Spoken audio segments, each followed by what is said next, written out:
Hello everyone, আসসালামু আলাইকুম। আজকে সকালে ঘুম থেকে উঠতেই দেখি যে আকাশটা একদম মেঘলা হয়ে আছে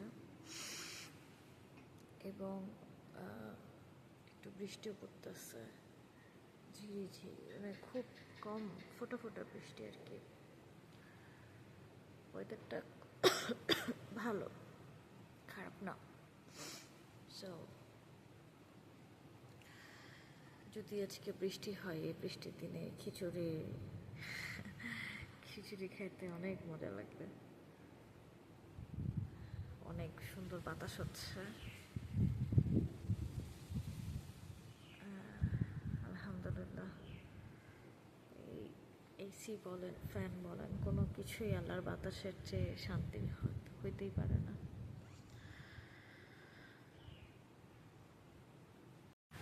আকাশটা দিন দিন আল্লাহ কি অন্ধকার হয়ে গেছে। হ্যাঁ, কোনো কিছু দেখাই যাচ্ছে না। এটা মোবাইলের জন্য তারপরও অনেকটা আলো লাগতেছে, কিন্তু একেবারে অন্ধকার হয়ে গেছে। বাতাস শুরু হয়েছে,